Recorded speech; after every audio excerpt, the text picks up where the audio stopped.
From the land of the midnight, it's the Philosophy Jerks.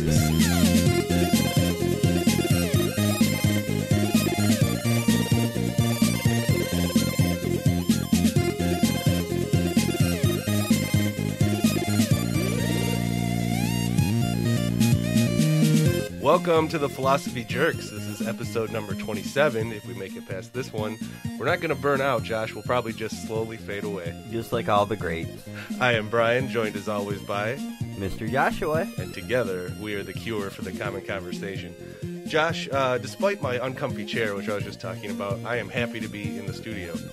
Yes, the Fake and Drink Studio. Welcome, Brian, all the way in Ann Arbor. Yes, it's been a while down here in Ann Arbor. It's kind of nice. I like being in the studio. It sounds nice. It feels official. Well, you know, we had, upwards to 150,000 people downtown today? Yeah, upwards for the football game. Needless to say, we didn't go down there. No way. We kind of hunkered down and played it was like a 12-hour game of Civ. Yeah, Civ 5, the greatest video game ever invented. Until Civ 6. Until Civ 6 comes out, yes. Other than that, Josh, what have you been up to in the past 2 weeks? Well, you know, I've been wheeling, dealing, hustling, and bustling. Okay. I think you've made all of that up. We've both gotten sick in the 2 weeks since the last episode. Well, I didn't want to reveal a weakness to the world, but yes, I did get ill as well as yourself. Yeah, still fighting it a little bit if my voice sounds a little different. Still fighting the congestion, but I feel okay, Josh. Well, I think the most important thing about getting sick is remaining optimistic, which is our topic for the podcast today. Yes, part 2 of the water in the glass. Yes. Is that what you called it? I believe so. I was blackout drunk when I came up with it. All right. Well, the last time we were pessimist, and it fit well because we both got sick. There was a hurricane. Yeah, it was school shootings everywhere. Yeah, that's right. Yep. So now we're going to be a little more optimistic this episode. I hope so. I think we'll get there. But before we do any of that, Brian, going back to the school shootings, what's your thoughts on that? Oh, boy, you know what? I wasn't prepared for you to ask me that question, Josh. You know, what do you feel at this point? It's just another one. Well, just dealing with it. I mean, I know it's another one, but let's take a step back. The big hot topic in the news about all of this is, of course, gun control.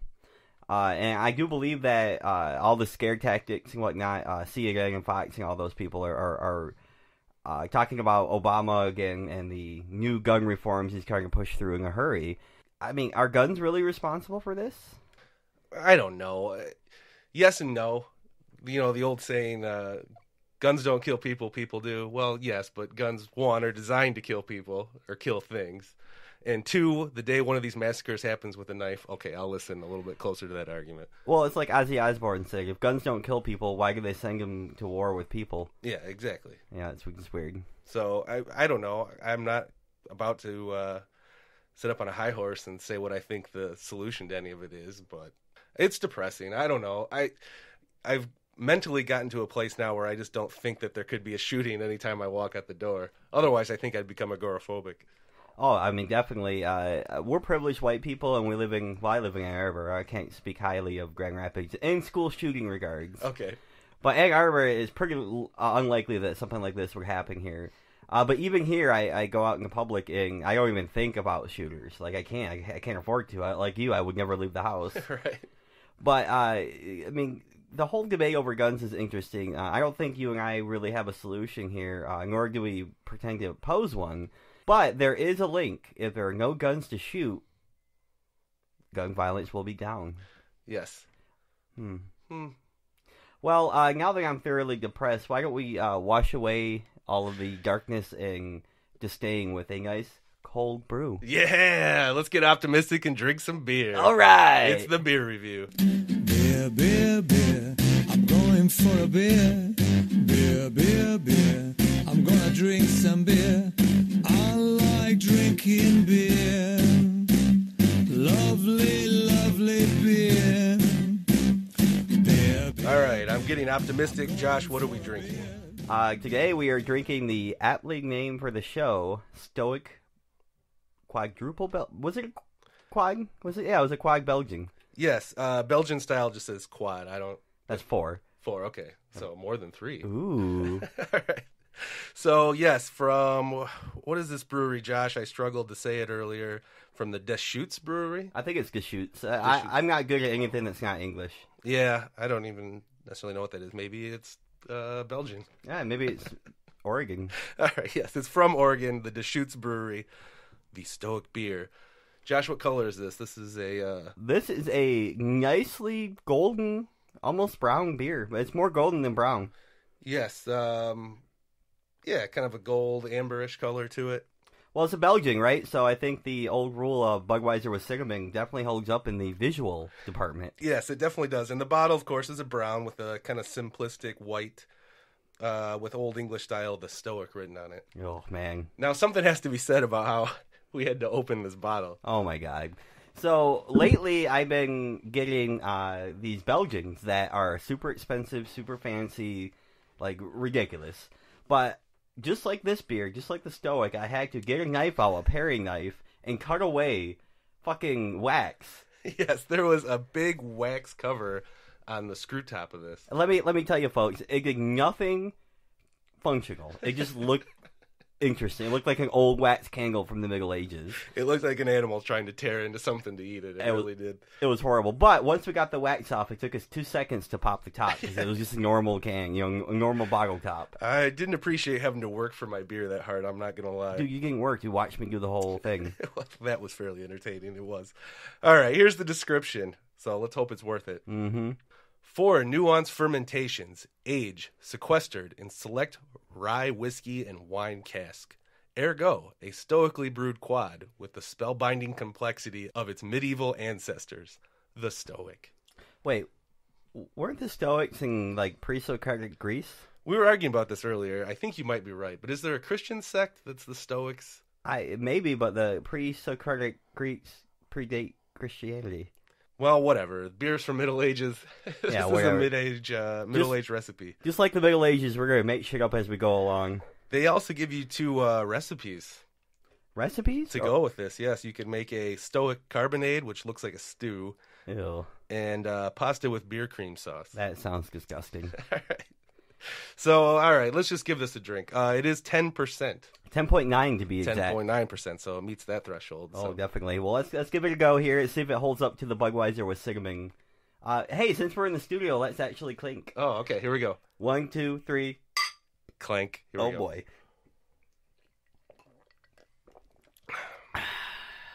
Ooh. Ooh. I mean, I know I'm not supposed to feel anything about this beer because it's Stoic. Right. I'm supposed to just stare blankly off in the distance and ponder it. That's right. Well, it's not that you don't feel, right? Stoics feel, they just don't show it. Oh, yes. The old philosophy of if you show your emotion, you might impede upon others. It's the fucking PC thing all over again. It is. Going back to old ages. It hits you. It's, what'd you say? It's like sweet. It's definitely got a tart taste to it, like a sweet tart taste to it. But there's a spicy, like, backbite here. Not like spicy as in hot, but spicy as in, like, nutmeg and cinnamon-y. Kind of hits you in the back of your throat. Yeah. Definitely thick, rich. It's definitely thick and rich. I don't know. Let me take another swig. All right, here we go.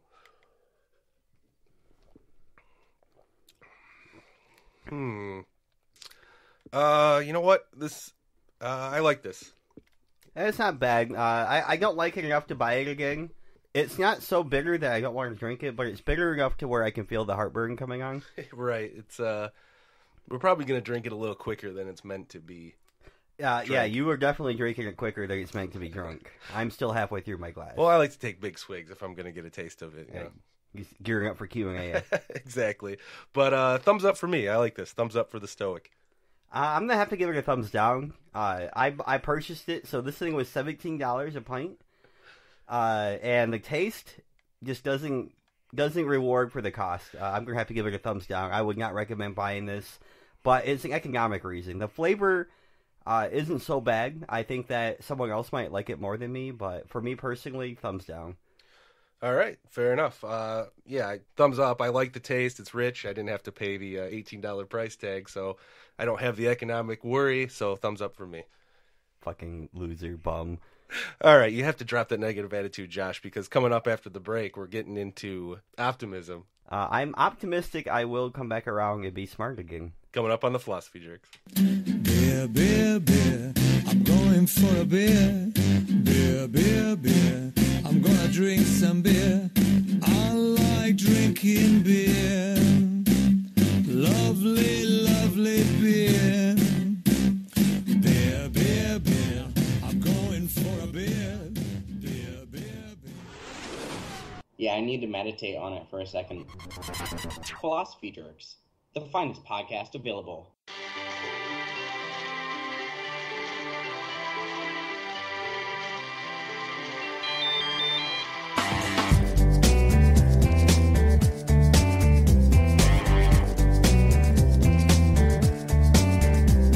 Smokestack spitting black soot into the sooty sky.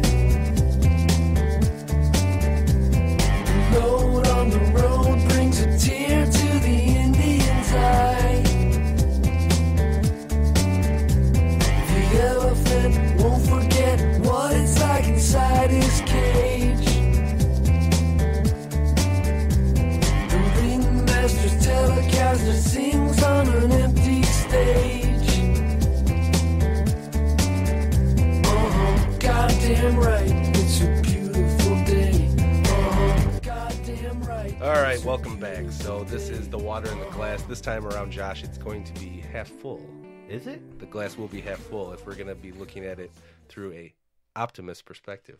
Well, before we get too far into that, Brian, you know what time it is? I think it's time to Define the Philosophically, a view in which situations and events are interpreted as being the best possible. This leads to a state of mind in which everything is viewed as being as it should be, and that the future will be as well. So, Brian, that is definitely a stark contrast to pessimism, which states that Everything is not the best of all possible situations. well, not even just that, but it's not as it should be, right? Like the way the world is for a pessimist is it could be better, it could be more. However, with an optimist, either they tend to believe that this is the best of all possible worlds or the best of all possible situations or mindsets, or it's approaching that and it's heading toward that and it's progressing toward that. Yeah, okay. So that is, like I say, a definite stark contrast. But what does it mean to think that way every day? It's someone like, sarcastically, I view someone like Richard Simmons, who is just up and going, and the day's great, and you can do it, and I can too, and everything's going to be good if we just believe it will be. But here's the interesting thing about taking Richard Simmons as an example. If you go back to the definition, part of the definition was that an optimist believes the world is as it should be. Richard Simmons looks at heavier set people and goes, no, you could be something different. Now, that's interesting. Ah, okay. Well, in his own mind, it's still a optimist way of looking at it, where even if he finds fault in people being overweight, he believes, well, you can get to not being overweight. Well, yeah, he definitely... the future will be better. It definitely could be better in Richard Simmons' mindset.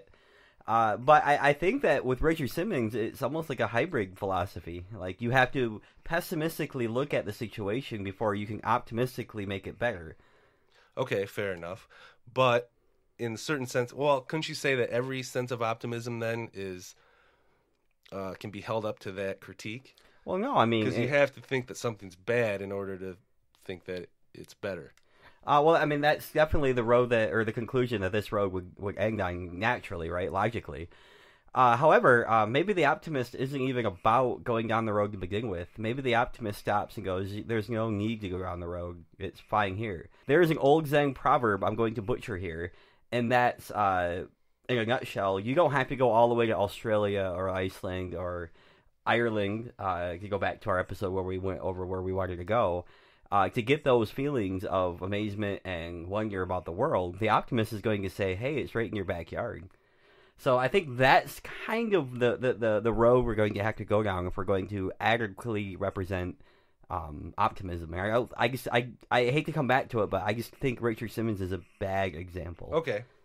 So the Zen proverb of everything you could ever want is right in your own backyard, isn't that too hard line of an optimist stance in comparison to something like Richard Simmons? What do you mean?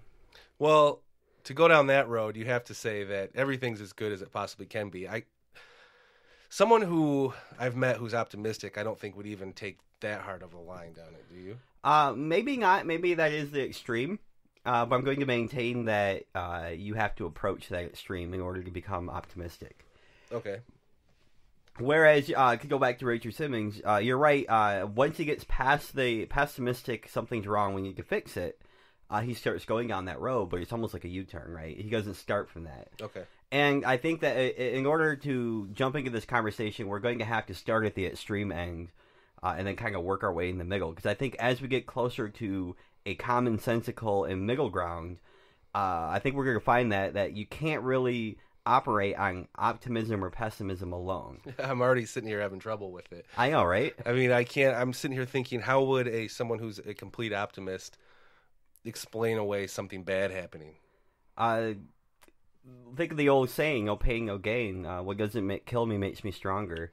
What things do kill you? What if things do? We're always aware of that fact that something will kill us. So, that's true, but I don't think that the optimist is necessarily going to be a death denier. I think that the optimist would look at it as, this is just my time to die. Like, this is as it should be. I'd rather die doing this than to not die and live longer going down a road I don't believe in. Okay. Fair enough if that's what they say. I still think it's slightly ridiculous. You're sitting at home, all of a sudden a missile drops on your house accidentally. You were the wrong target. Oops. Yeah, I mean, oops. You have to have a hard belief in, well, that was really just my time to die, so that's cool, I guess. No, so I'm sensing a little bit of sarcasm here. Yes, because I have a hard time. I see what you're saying. For someone to be an optimist, they have to have that perspective that this is the best of all possible worlds, outcomes. But I just there's so many holes I want to poke in that. Well, maybe they don't need to have that necessarily. Maybe they can have the belief that this could be the best of all possible worlds if certain effort was put forth. Okay. And that would allow for the random bomb to fall on your house, because you're at least acknowledging that the world isn't perfect. And I don't think the optimist is going to think necessarily that the world is perfect, but I think the optimist might say, sure, the bomb fell on my house this time, but it might have hit its target and saved, however many people. It just was a clerical error, a bad day on the bomber's side. Okay. Oh well, Things happen. And maybe not to that degree because it's your life we're talking about. Again, we're in the extreme water. Yeah.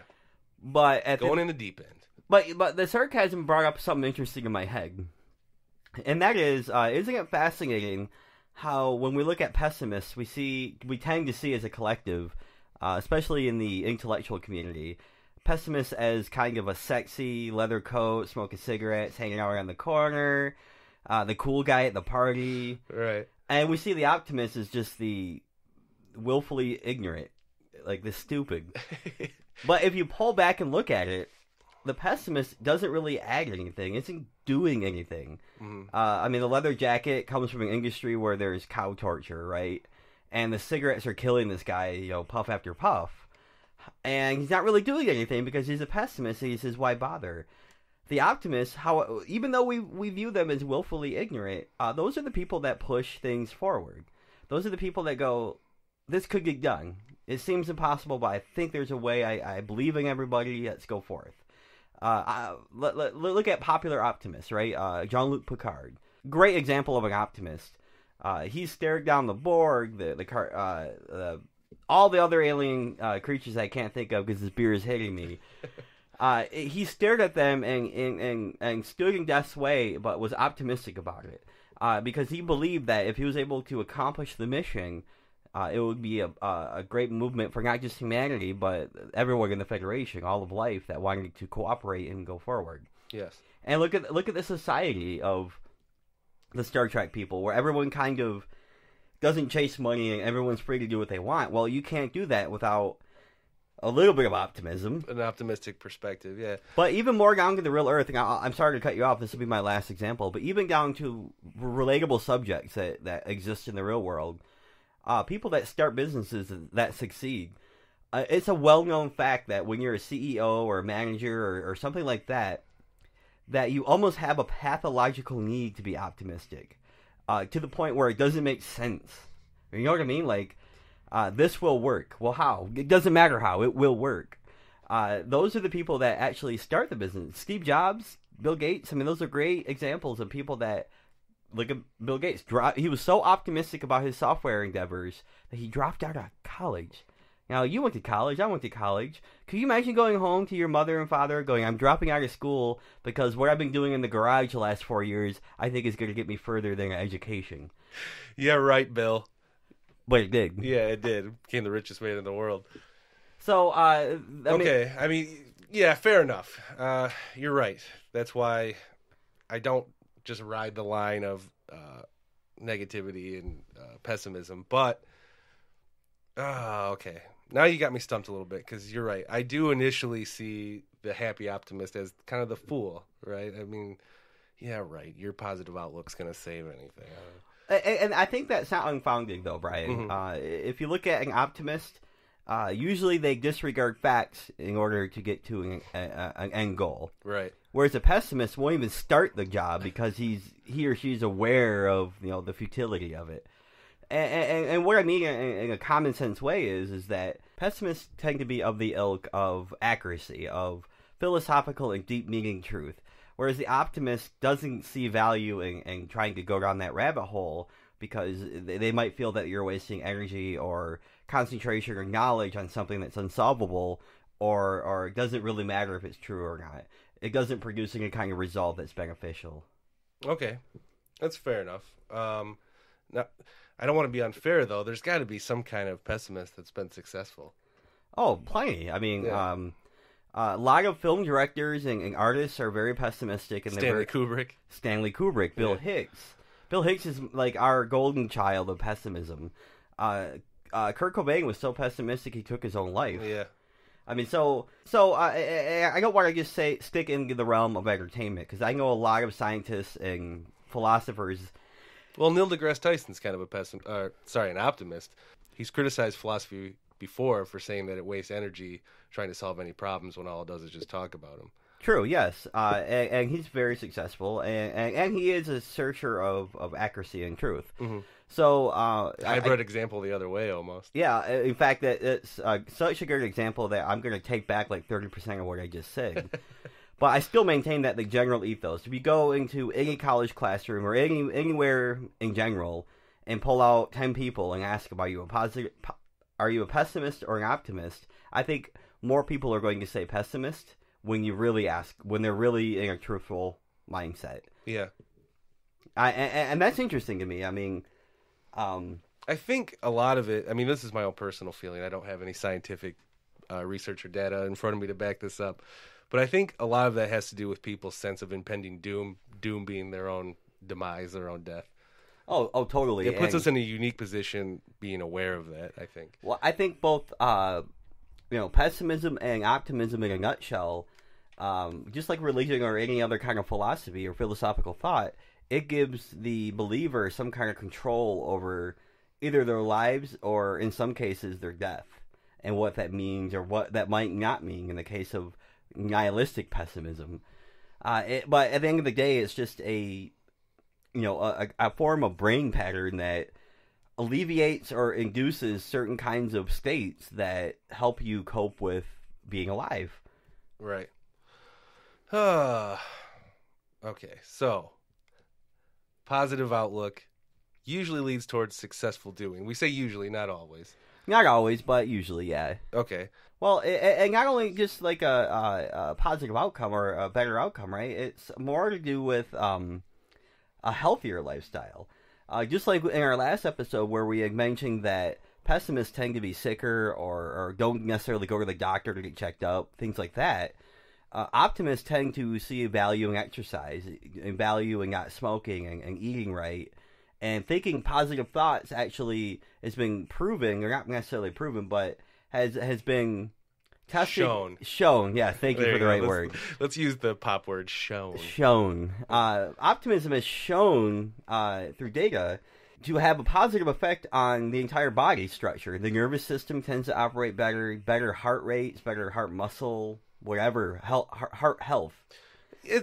I find that hard to dispute. Like I said, I've been sarcastic towards the optimist, but times in my life where I keep optimistic thoughts, I've noticed that I do feel better. You just have a general,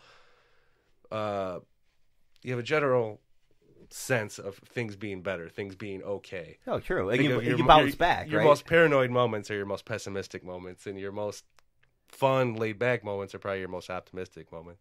Definitely. I mean, I can think of times where I didn't feel either that was happy and both sad. Well, yeah, that's called the work week. Yeah, right. That's the like he's blackout for 5 days. Right. You know what the worst thing about the weekend is?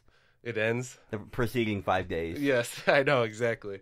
All right, Josh, let's take a quick break here. The studio's nice, but one thing about the studio, it gets warm in here. Especially with 2 grown-ass men. 2 sweaty grown-ass men. Oh, boy. So I need a beer refill and a bathroom break. So we'll continue this discussion on optimism on the Philosophy Jerks. We didn't grow up with the sense that where we were was where we were going to be. You know, we grew up with the sense that where we were almost didn't matter because we were becoming right. Something greater. I've never been more hopeful about our future. I have never been more hopeful about America. And I ask you to sustain that hope. I'm not talking about blind optimism, the kind of hope that just ignores the enormity of the tasks ahead or the roadblocks that stand in our path. I'm not talking about the wishful idealism that allows us to just sit on the sidelines or shirk from a fight.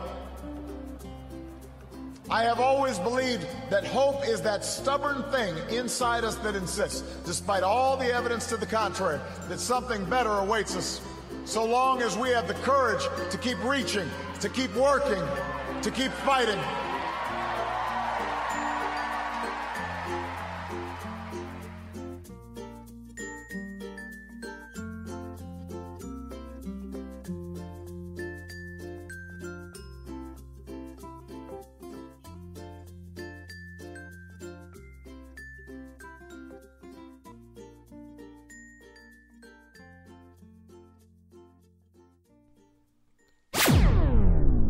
You're listening to the Philosophy Jerks. Do you think you think? What you think you think?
All right, welcome back. Josh, my beer glass is half full. It's half empty to me, Brian. Well, it's going to have to be half full for the rest of this discussion, I think. Maybe the first half of the rest of the discussion. All right. So did you want to add anything about optimism in general, the optimistic outlook of life? Well, I just want to make sure I hammer home the concept of that optimists get things done. I want to take 2 points here. I want to reiterate that I don't think pessimists don't get things done. I just think they don't get things done at the same rate that an optimist would, or on average, for one. And for two, you really need an optimist in your crew, right? You really need aspects of optimism. Otherwise, you're just a bunch of depressed people just hanging out going, why? Why are we even hanging out? Yeah. What does it matter? Why clean the apartment? Who cares? Why clean my ass? Yeah, right. I'm just going to sit in my own stench. It doesn't matter. It doesn't matter. Someone will love me or they won't. Brian, it does matter. Why does it matter? Because the sun is out and you're alive. And I'm alive and I can do things. And breathe the air. And help people. And masturbate. Sure. Makes me feel good. In all seriousness, though, Brian, optimism is not to be underestimated. They say that all the great songs are depressed or about depressing things. But most people fail to mention Hallelujah by Beethoven. Okay, yeah. You remember that one? That is a purely joyful song. It's about a joyful thing. You know, it's the outlier in all music, right? It's something optimistic and happy that also happens to be a really good song and well regarded. All the early Beatles songs are positive. They have a positive feel. Oh, okay. Well, still, in the positive realm. All right, let's not quibble over that one. Let's not quabble either. All right. But either way, I think you're right. I mean, you have to have an optimistic viewpoint in order to progress something forward. If you want to try to change something or do something, you have to have a positive outlook on it before you attempt it. Oh, totally. But from anything. I mean, even if something simple as a video game, I'm going to beat this video game. I have to have the belief that I am going to beat that video game. Oh, sure. Unless you're playing Dark Souls, then you just play to torture yourself. Or you play the city builders, and there's really just no ending. Mm-hmm. That's what I do. I like it. There's no ending at all. I don't have to be positive or negative. No ending and no point. Exactly. But going back to our definition, it really is hard to fathom or accept the idea that the world is as it is, and there's nothing better, or there's nothing to take away from the world. Everything is the way it should be and will be. That concept is hard to swallow. It's almost a deterministic point of view, isn't it? Yes and no. I mean, it is if you take the idea that everything's going to unfold in a set way that's the best of all ways. However, optimists might say also that the way things are indeterministic and you're free to choose. And that is the best of all possible ways. And things will unfold because there's freedom. So I would hate to ascribe a metaphysical quality to this morality, because it doesn't. Metaphysics and morality never mix. No, it's true. It doesn't. It just doesn't work. But I see where you're going with it, and there's definitely a thought there that's valid, I would think, or worth exploring more. But Brian, above all else, I think what we're kind of hinting at here, at least me, is that again? Well, don't cut me short. I'm not trying to, but I'm also not trying to speak for you. All right, fair enough. I'm optimistic that you'll make the right choice, but pessimistic in thinking you'll probably screw it up. Well, I'm pessimistic in thinking you probably won't explain this correctly, but optimistic that you believe in my thought process. I think I'm gonna fire you. All right. Anyways. Anywho. Don't let me interrupt your thought here. My thought here is that going back to the idea that you can't have one without the other. Or rather, you can't operate without using qualities from both. Going back to Richard Simmons, I hate to bring this whole conversation in full circle. Back to Richard Simmons. Sweat it out, babies. But he is a good example. He starts with a pessimistic attitude. You're fat. Your life is not the way you want it to be. We can turn it around, though. And in comes optimism, and he provides a solution. It's kind of like the old adage, where it's kind of disrespectful or useless or not needed to describe a problem or call out a problem without providing any kind of solution or any way of getting a solution. If you just sit around and bitch about the way things are and the problems, but you don't do anything, yeah, you're a pessimist, and yeah, you might have some kind of accuracy or grounds to truth on that, but you're not doing anything to change it. You're not doing anything to push it forward. And when you don't do those things and things become stale, things die, right? Mm-hmm. The cycle continues. But optimists tend to grab things by the horns, to the best of their ability, control and drive things the way that they want them to see. Or they're really like the dude, right? Where they're just kind of laid back. The dude abides, and things are the way they are, and I'm going to enjoy the ride rather than try to drive the car. All right, fair enough. Now, that is you giving the positive spin on optimism and the negative spin on pessimism. Sure. Can you do the opposite? Ironically enough. Now, if we're going to talk about, if we want to poke holes into pessimism, I'm going to go back to what we said earlier, where we initially view the internal optimist as the fool.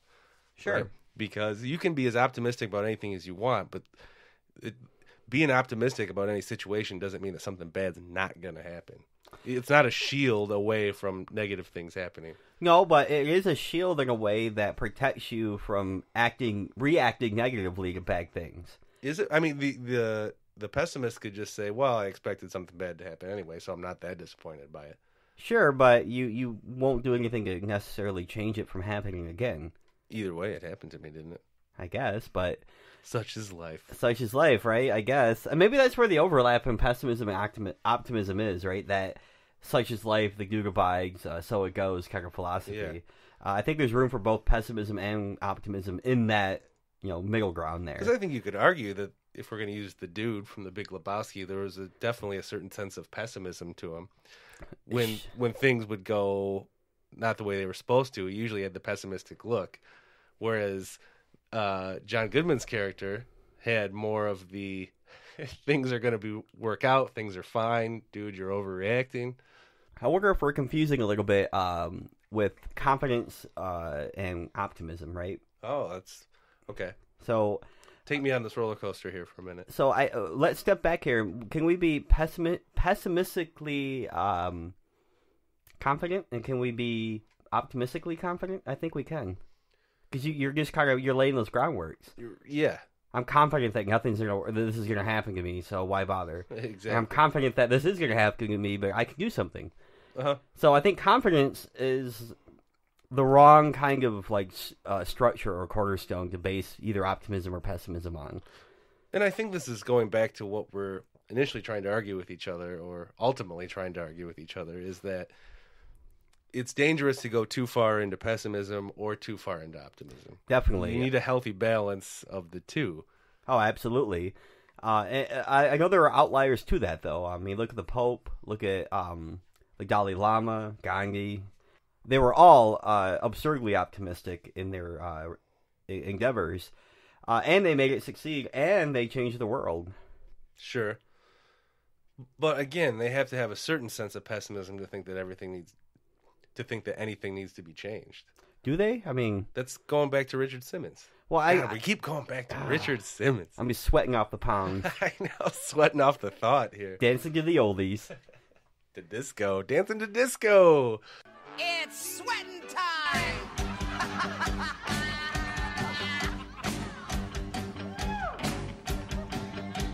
Come on! Oh!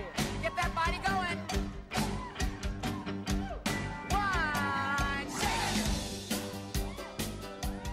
One, But I don't know. I'm kind of in a conundrum here. I'm not quite sure where to take this in terms of, is it better to be pessimistic or optimistic? I don't know. And I think my reservation comes from the idea that we're exploring here, that if you go too far one way, optimism or pessimism, you kind of miss the mark on things. You're lost, yeah. I mean, 2 full episodes on pessimism and optimism. Is the glass half full or is the glass half empty? And ultimately we're coming back to, neither. Neither, both? Yeah.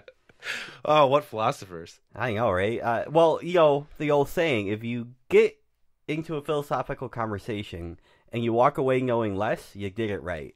It's true, yes. I walk away really with no new answers. New thoughts, maybe. New questions. And the search for new answers. And the drive to... I don't know, I'm baffling you with my bullshit at this point. That's the game we're getting to. This is what happens when we argue something for a long time, and we get to the point where we have to decide, what do we do from here? Well, and I hate to say it, but this might be pessimistic of me to conclude on this, but isn't a conclusion ultimately just a place or a bookmark on where we're tired of thinking? Perhaps it is, but the optimist in me is going to say, well, that's perfect because it gives us more fodder for future episodes. That's right. And time to regurgitate and let sink in the things we just learned. Precisely. So stay tuned. Stay tuned. Coming up, we got your Q&A we're going to answer. And, of course, the music review.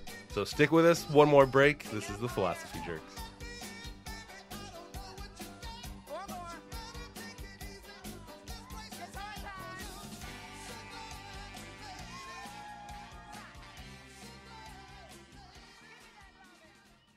Oh my god, not another WordPress site. Where are you at, Brian? I'm at philosophyjerks.com.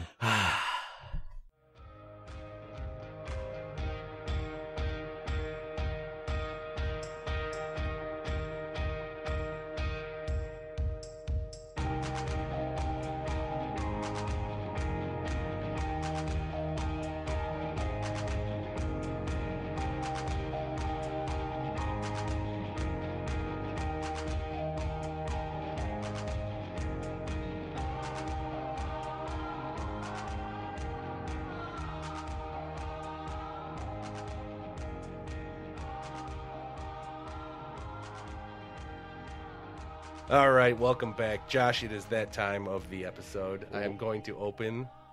Not the digital mailbag.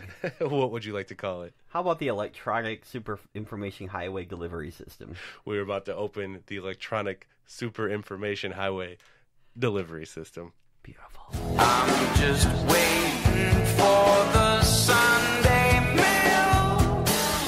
When you control the mail, you control information.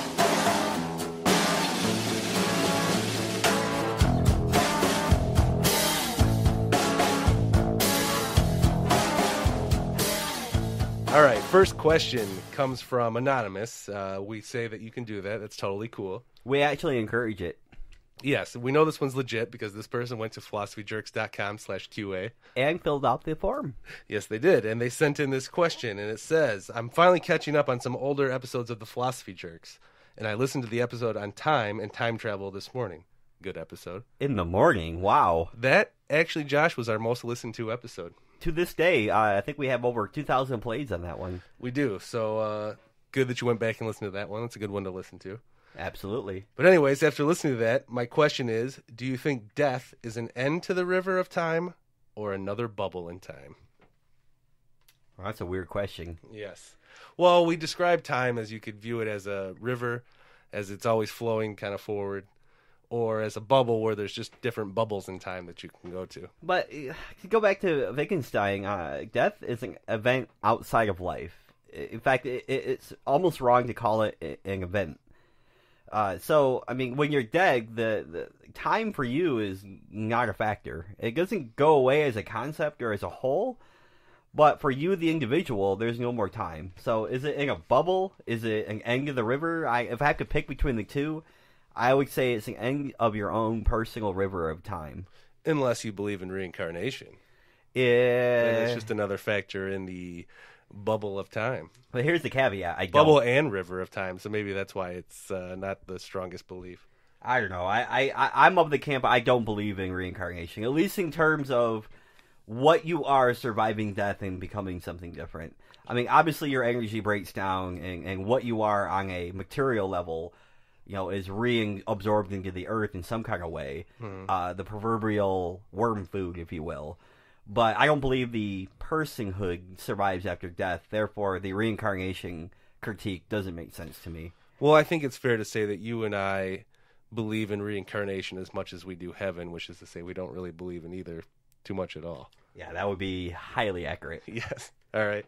So with that said, I think it's hard for Josh and I to say if it's a end of the river of time or if it's another bubble in time. It goes back to the unknown, and it's okay with saying that part of it's unknown. Yeah, I mean, that's. Do you want answers to everything in life, especially the biggest motivator of your life? Do you want to have that figured out? Do you want spoilers on that? Yeah. Do you really want us to pontificate on if we think it's one or the other? You need to quit reading books. Yeah, that's right. Josh and I, we will discuss possible answers, but I don't think our goal is to give you definitive answers on anything. Yeah, I mean, keep thinking on it. You know, our common phrase here, just keep thinking. Yeah. We're not going to give you the answer here. All it is fun to talk about. Yes.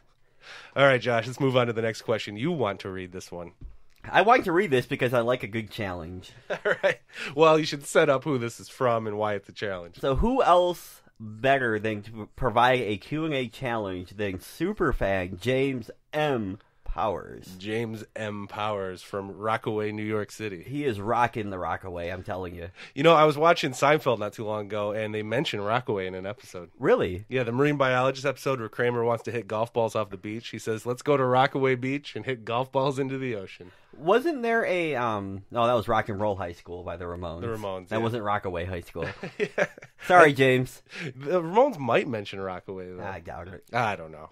The only people that care about the Rockaway are New Yorkers and hurricane survivors. Sure. And sorry, James, your Yankees are out of the playoffs. Too bad. Ouch. So here is James's email. I won't even call it a question. All right. Here we go. Folks, bear with me. This is going to be a good 2 to 3 minute reading. We're going to break this down. Of course. So the subject is my thoughts on the college episode. Is college worth it? Is it? We said yes, ultimately. Actually, we did give an answer on that one. Yeah, but it wasn't really a good answer. All So right. keep thinking. So James goes, greetings and salutations, Brian and Josh. Yes, sir. Yes, sir. This isn't a question. So right off the bat, we know we're in for a ride here. Here we go. Buckle up. I just wanted to send you my thoughts on the college episode. I never went to college. I had a hard time in high school, so I thought I would have a hard time in high school. Wait, a hard time in college? I think you meant. No, it's.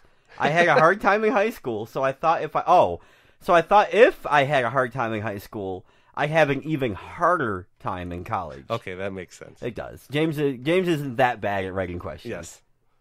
I also didn't really have a job in high school, besides doing my grandma's payroll for her. She owed... I wish people could see these emails. There's just one long paragraph. Okay, so he continues. She owned a Baskin-Robbins franchise. I don't know if you guys have Baskin-Robbins in the mitten. 30 flavors. We do. We have a bunch of them. I don't see them much anymore, though. I'm not going to lie. You know. Why go to Baskin-Robbins when you go to Kroger and get the same ice cream for cheap? All right. But anyways, he goes on. So just in case you didn't know what Baskin-Robbins is, it's an ice cream store. We know, James, but thank you. Thank you, James. I was afraid of student loans, aren't we all? Yeah. God, those cripple college. Whatever. It's America. You're always in debt. It doesn't matter. But he didn't want to be in debt. It only matters when you have a major medical disease. That's the only time your debt matters. And not even in Michigan. Do you know that your medical debt can't be held against you, your credit report in Michigan?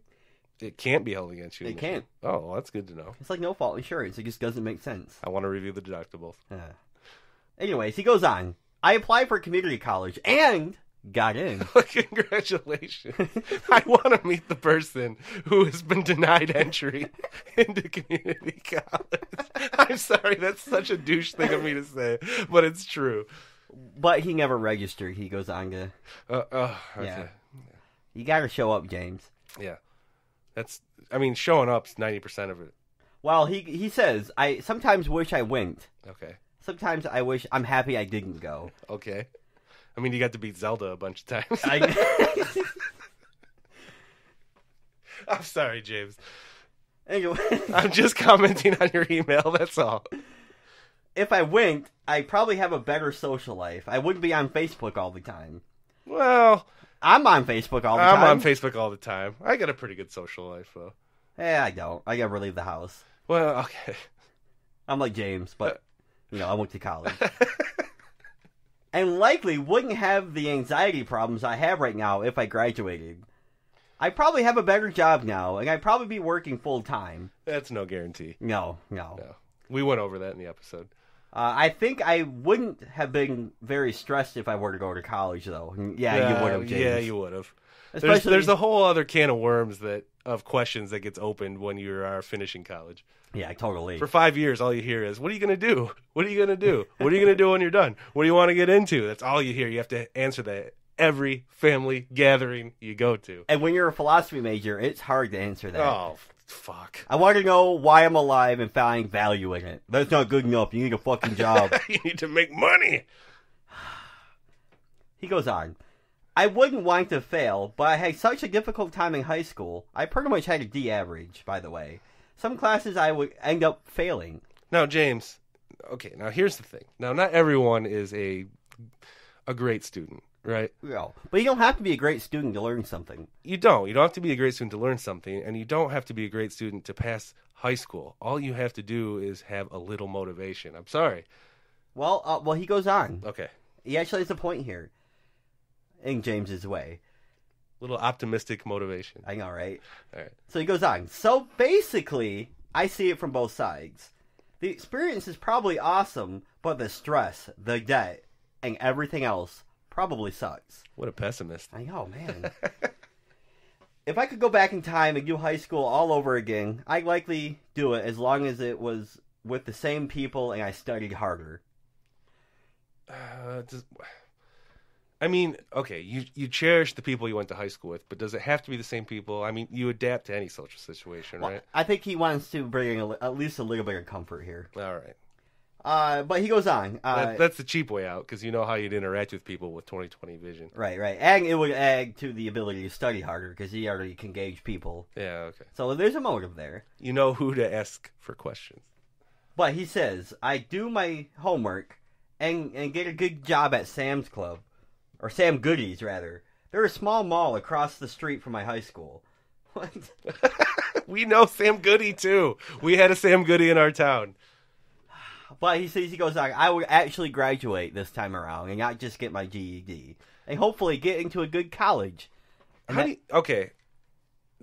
GED, that just seems like more work than actually graduating high school. Well, like Chris Rock said, it's a good enough diploma. Right. If you don't finish the normal high school plan, then you got to go through the rigmarole of getting a GED. That seems just as much of a hassle, doesn't it? It kind of does, but on the other hand, it's high school diploma without the hoopla and drama. You just take the standardized test, you get your piece of paper, and you go on. Yeah. The bad thing is any college that would be in the least bit regarded as prestigious would laugh at you. Yeah, they want your diploma. Yeah, I don't want to paint a picture here, James, and say that you fucked up in life and what you did was wrong. No. There's a lot of people that don't go to school and still succeed in other things. I think the main thing you have to remember here, James, is the motivation. No matter what you do, you have to remember why you're motivated to do it, and not just kind of drudge through it like a robot. Yes, which is exactly what we've been talking about this whole episode. Absolutely. I mean, there's plenty of people. I mean, Dave Grohl dropped out of high school and became a hugely successful drummer in Nirvana and Foo Fighters. We know the whole story. But my friend Dave dropped out of high school, and he's still flipping burgers at McDonald's. Well, there you go. So there's a whole spectrum there. Mm-hmm. So, James, we make fun of you, but thank you for writing in. And in a serious note, you're absolutely right. There is a lot of stress. There is a lot of reasons not to go to college. And there's no punishment necessarily for not going to college. But our whole point was, if you're going to go, is it worth going? And we said yes. If your track was, I'm not motivated to go to college, well, then that's something different. Totally different. Fine. Bill Gates, we brought him up earlier. Didn't finish college, richest man in the world. Is he the richest man? I don't think he is. He was for a while. Who knows? Who cares? Yeah, they're the 1%. They all got, exactly. They got so much money they throw chunks of $100 bills at each other. They're all in a super small minority, and Alex Jones hates them all. So, Brian, we're just going to wrap up there and just move on to the next question. You're opening a can of worms that you know. I know. I've had just enough to drink where I'm ready to rant. I'm pushing your button You by are. saying Alex Jones. It's like the magic word. I need to take my testosterone pills. All right, we got one more, and this one's pretty exciting. It is, Brian. Who set this up for us? Who is writing to us? Okay, so it's no secret to anyone who's been listening to the show for a while that we are professional wrestling fans. Huge fans. It's kind of like our comic books. I mean, there's no hiding that we have a certain, what would you say, nerdy element to us? Yeah, we're definitely divers of the subject. We don't hide it. I mean, no, why? Well, why would you? No, wave your freak flag high. That's right. It's another 90s idiom there that we follow. Going around 30 years ago. Whatever. It's always going to be part of us, Josh. Just deal with it. Yeah. All right. So anyways, so we listen to a few different wrestling podcasts, mainly because we don't watch the shows as much anymore. So it's nice to have the podcast to kind of keep us updated. Keep us in the community. It's good to be alive in the 21st century. But anyways, there's a podcast I've been listening to for a while called Wrestling Soup. Oh, I love that podcast. They're a pretty popular podcast. What I like about Wrestling Soup is, like you say, the wrestling is the subject matter, but it's not the driving subject matter. It's not the whole focus of the show. They use wrestling as the backbone, and then they spring off everywhere. I love that. I love the idea of taking a topic and going so many different directions, but somehow tying it back. Exactly. And they go twice a week, so they get a lot more practice than you and I. Oh, man. But anyways, the voice, well, one of the voices, there's two guys, listen to our beer review of Dirty Bastard. Oh, that's a great beer. More than Dirty Bastard, actually, it was Dragon's Milk. Oh, the infamous Dragon's Milk episode and review. The one that Brian got really drunk on. Yes. And so anyways, this is from Anthony Missionary Thomas, host of Wrestling Soup. He was interested in Dragon's Milk. He got a kick out of our drunken review of Dragon's Milk. Wait, your drunken review? I drank water about halfway through that episode. I was just hammered. Just go back and listen. You can enjoy. So he enjoyed that, and he's been kind of listening to us ever since. Yeah, I think he's a fan. I don't, maybe. So anyways, he wrote to us, and he said, I love your show intro. I remember it from every key generator since Kazaa. Oh, man. Okay. So, thanks for writing in, but I actually have a funny story on why we even had the key gen to begin with. Yes.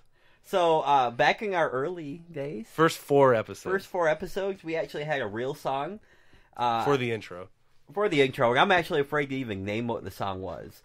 But we had a real song. I just kind of went and found a really good album, found a song I thought would be good, used it. Well, after 4 episodes, SoundCloud pinged us and said, we can't carry your episode because you're using copyright material. Yeah.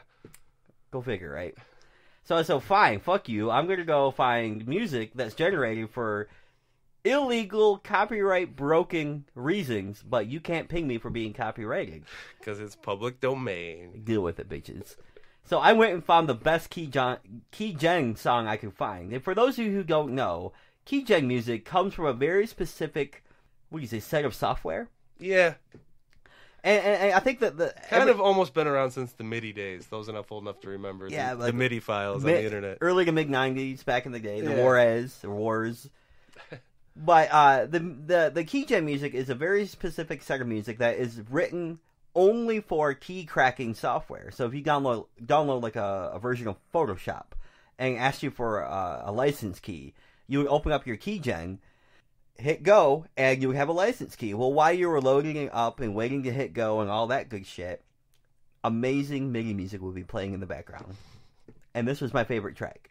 Yes, so fuck you, copyright rules. We found a way around you. Suck my dick. And Anthony Missionary Thomas likes it. And we love wrestling soup. All right. No better way to end the Q&A than that, Josh. I can't think of a better way. Can you? No, other than let's discuss what music was played on this episode. That's a good call, Brian. The first song we heard was by a 90s band that I actually really, really, really love. Yes. It was the Eels. For those of you who are old enough to remember or aggressive enough in historical music to remember, this song was called It's a Beautiful Day by the Eels. I think it fit perfectly. It's a great track off a great album. If you haven't heard the Eels, go check it out. I'm going to quiz you right now, Josh. The song is also on a soundtrack. Do you know what movie it's from? Oh, man. No, I don't. Road Trip. Oh, that movie sucked. Oh, blasphemy. Was that Tom Green? Yes. Yeah, I know. That movie sucked. Whatever. You're wrong. I'm right. All right. Okay. I love that song, too. The second song was a popular mid to late 2000s song. Yeah, thereabouts. Yeah, from the band MGMT. The song is Kids. Oh, it's a great track. There's actually been a lot of good covers on YouTube. Ben Lee did a really good one where he's just one take walking through a park with a acoustic guitar. Ben Lee does that with every song he does. I know, but he did it really good with Kids. He did it really good with Sebado, too. True. Okay. So, great track. Great EP, by the way. MGMT has, I forget the name of the EP. Fuck, what was it? I don't know. It had all the hit songs that everyone listened to from that time, too. Time to Pretend. Time to Pretend. That was another great song from them on that EP. Yeah, great. I mean, all 6 or 7 tracks were just amazing. Yeah, it really was. Kind of really makes me think of like 2006, 2007-ish. Yeah, right in the heart of college. Yeah. Well, it's kind of the end for me, but... Hell, you know, some of us didn't study as hard. All right, the last song, Josh. This was a band you introduced to me. It's a band called Youth Lagoon. And the name of the song is Afternoon. Yeah, that was a great find. When I found this kid, it was from a friend, right? So a friend introduced me to it. And as I did some research, the album and the song you just heard came from an album that he wrote while he was in college in his dorm room. Perfect, but it makes me feel like a sack of shit because I didn't do shit like that in college. We tried. We tried. Maybe one day on an episode we'll air some of that. Hey, but... and fuck it. If nothing else, we've got this show, so we've accomplished something. Yeah, but it wasn't Youth Lagoon. That's true. So this guy is great. He actually has a new album dropping. Either it already is dropped or is about to drop. I've heard a couple of tracks on Pitchfork from it, and it sounds really good. So I encourage you to go check out his past catalog. I think he has 2 albums and a couple of EPs. But the new album is his friend had recently died, and this whole album is about his friend dying. And it's a very mature step forward for Youth Lagoon. So I highly recommend checking out the new album, but also go back and check out all his other albums. All right. Josh, you could have not have said that better. You know, I'm feeling good. I got a couple of beers in me. You're like a professional radio DJ plugging that one. I know, man. Whew. Now I need you to conjure up that same energy and plug our show and where you can find it. Oh, God. You can find it somewhere. Just Google it. It doesn't matter. Well, mainly the website. Go there if you haven't. If you've been listening to us and you haven't gone to the website, please do. philosophyjerks.com. It's that easy. It's the hub. It has everything. It connects us to all our social media. But if you're only on social media, you can find us on Facebook, Twitter, kind of on Google+, although we're waiting for that to die off. Yep. And as well as social media, we're, of course, on iTunes, Stitcher, iHeartRadio, Speaker, which is iHeartRadio, Tuned In. That's a great accomplishment. I feel like I worked hard to get us on there. Yes. And, of course, you can download all our episodes, again, at philosophyjerks.com. Or just click on play on the player and let them all play. That's a good player, too. Very much is. Josh worked hard on it. I did. I lost so much sleep on that website. All right, Josh, I'm kind of depressed that I won't be here in the studio for episode 28 because I really like being in the Think and Drink studios. Yeah, I love it here. I live here. But I'm optimistic that you'll come back. I'm optimistic of that, too. And I think next time you come to Grand Rapids, we should get a Studio B episode this time. I think so. Maybe in a couple episodes I'll head out there. All right, perfect. As the weather starts to turn cold. Yeah, Josh hates it. But, okay, I know weather talk is boring, but I love this weather. Right now, Josh, I just want to hug it and hold on to it forever. Fall weather is finally here. Yeah, just embrace the change. Exactly. Hey, I like the 4 seasons more than you, I would I propose. think if it wasn't for the people, the climate of California would be perfect for me. Just the same degree year-round. All right, maybe for you, not for me. Yeah, you're a loser. All right. So I think that's about it. Stick with us. We've been keeping on this 2 weeks. We were a little late at the last episode, but we were sick. Cut us a break. It was only 3 days late. It was only 3 days late. And we still got an A. Yes. There you go. And we got this one out. We're all good. Stick with us. In 2 weeks with our special episode on Halloween. Yes. It is Halloween weekend next episode. And I got this incredible new prop for Halloween. Oh, yes. It's the Siamese babies that are from hell. Yes. Oh, my God. That's a fun story because Maria and I found it out Halloween shopping. Maria is obsessed with Halloween. And I'm obsessed with anything that makes you feel sick. So, of course, what she do, she sent me a picture of these 2 babies. These 2 babies sewn together, crawling on all 4s. And within seconds, I wired her the money, and she bought them for me. Good to live in 2015. My cat was so scared of him that he ran away right into his food dish. Food went everywhere. He meowed and hissed for the first time I've ever heard my cat hiss. It was something else. It was different. He's hardcore. He's hardcore. He's hardcore. He's meow, hardcore. meow, meow, meow, meow. Don't stop thinking, everyone. We'll see you in 2 weeks. Bye, everybody.